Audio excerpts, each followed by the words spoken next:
यहाँ चाहिँ एउटा नाला छ। यो नाला चाहिँ डल्लै माथिबाट बलु आएर चाहिँ नालाको दुलो देखेको पनि छैन। त्यो सबै ब्लक भएको छ। त्यो ब्लक भएर चाहिँ यता हाम्रो गाउँघरपट्टि जाने खतरा हुन्छ। त्यही कारणले गर्दाखेरि चाहिँ आज हामीले एकदम सफा गर्दैछौँ।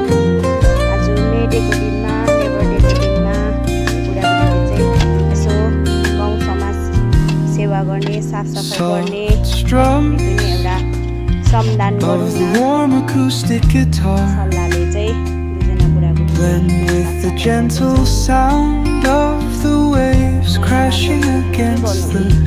सबै नालाहरू बन्द हुन्छ। यहाँदेखिको लिएर हामी तल राजेन्द्र छेउसम्म सफा गर्ने भन्ने टार्गेट छ बुढाबुढीको।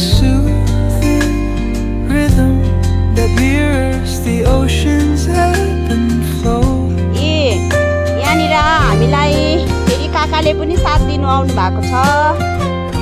यहाँ पनि नाला छ हाम्रो। यी नाला ब्लक भएको छ। ठुलो पाइप हालेको छ। त्यो पाइपको त दुलो पनि देखेको छैन। त्यो सबै बन्द भएर चाहिँ यता हाम्रो गाउँ समाजपट्टि जान्छ, गाउँघरपट्टि जान्छ, हाम्रो काकाले कति 68 पुगेको काकाले पनि यहाँ हामीलाई सबै 69 पुगेको काकाले पनि हामीलाई साथ दिइरहनु भएको छ। आज मेडेको दिनमा श्रमदान गरिरहेको छौँ हामीले, होइन काका? हजुर, हेर्नु यस्तो मैला चाहिँ यहाँ हातले कोट्टाउँदै सफा गरिरहेको छौँ। यसरी नै सबैजना मिलेर गाउँ समाज मिलेर साफसफाइ राख्यो भने राम्रो हुन्छ।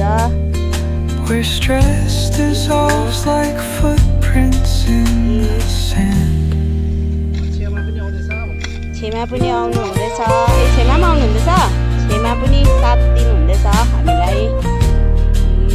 गाउँ समाज सबैले मिलेर साफसफाइ राख्नुपर्छ। त्यही त, यी दुलो त देखेको पनि छैन। यहाँ त पाइप छ नि, होइन काका? कहिलेदेखि मुछेको त्यही त। आज सक्कुले पनि आज मेडेको दिन एकदम साफसफाइ गर्दैछ। एकदम श्रमदान आजको दिन चाहिँ यसरी गाउँठाउँमा साफसफाइ गर्नुपर्छ। र बाटो नालाहरू एकदम साफसफाइ राख्यो भने राम्रो हुन्छ। गाउँठाउँमा सबै मिलेर यसरी गऱ्यो भने राम्रो हुन्छ। हामीले बाटो नाला पुरा ब्लक भइरहेछ। यसले त बाटो खत्तम पारिन्छ। बल्ल बल्ल आएको बाटोहरू आफूले नै यसो विचार गरेर बुझेर साफसफाइ गर्नुपर्छ। यी गाउँकोहरू पनि सबै निस्केर राम्रो। तल काकाले गर्दैछ, यहाँ हामी दुईजना बुढाबुढीले गर्दैछौँ। यसरी नालाहरू पुरा बुझिरहेछ। यस्तो राम्रो बाटो नालाहरू बुझ्यो भने सबै बर्बाद गरिन्छ। यसरी यहाँ सुक्खा भएको दिन चाहिँ यसरी हाल्नु पऱ्यो। सुक्खा पनि आएको छ। हेर्नुहोस्, अघि हामी दुईजना थियो, त्यहाँबाट फेरि काकाले पनि हामीलाई साथ दिनु आउनुभयो। 3जना भयौँ। अहिले फेरि छेमाले पनि हामीलाई साथ दिनु आउनु भएको छ। 4जना भयौँ। हामी गाउँ समाज सफा गर्दैछौँ, नालीहरू बुझेको। छेमा पनि 65 इयर्स भएको हाम्रो छेमाले पनि हामीलाई साथ दिइरहनु भएको छ साफसफाइमा। एउटा आज मेडेको दिनमा, होइन छेमा? एउटा श्रमदान गरिरहेको छौँ हामीले सबैजनाले मिलेर सफा।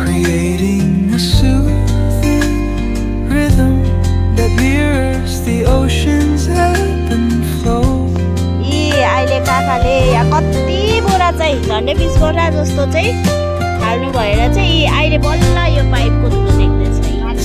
नाली बुझ्यो बल्ल है। कति चाहिँ ब्लक भएको थियो होला है। अहिले त हामी थुप्रैजना भएको छौँ। काकाहरू आउनुभयो, दादाहरू सबैजना भयो। अहिले त सबैजना भएर गर्दैछौँ साफसफाइ।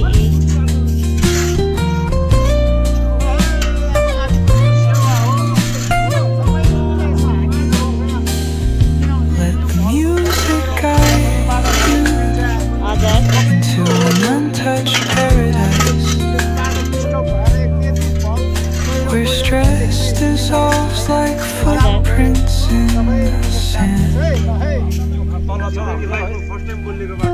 हजुर नयाँ बाटो बनेको सबैजनाले मिलेर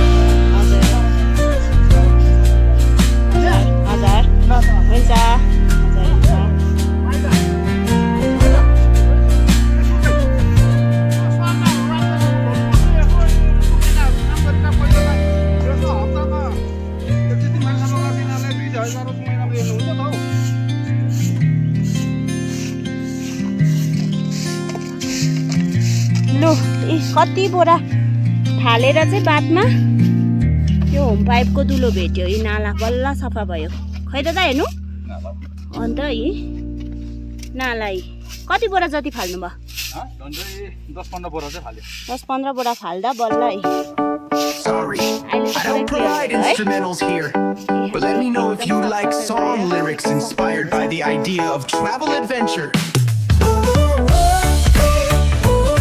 यतिको चाहिँ सफा भयो हामीले आज सफा गरेर यहाँ कान्छा दादाको घरसम्म हाम्रो टार्गेट थियो आज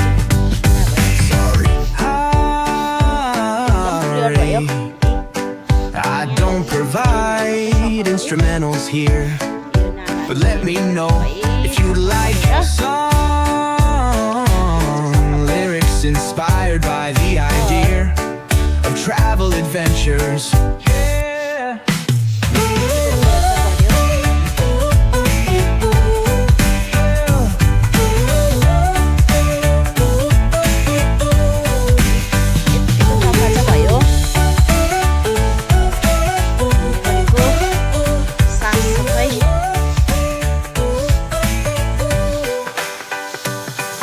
Sorry, I don't provide instrumentals here, but let me know if you'd like song lyrics inspired by the idea of travel adventures.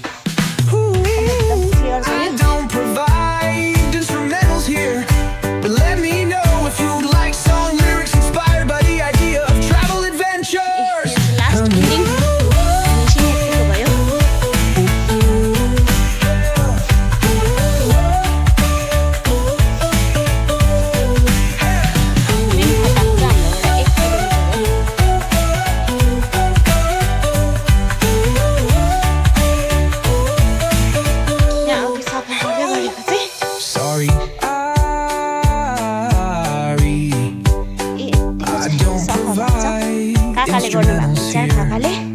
But let me know if you like song lyrics inspired by the idea of travel adventures.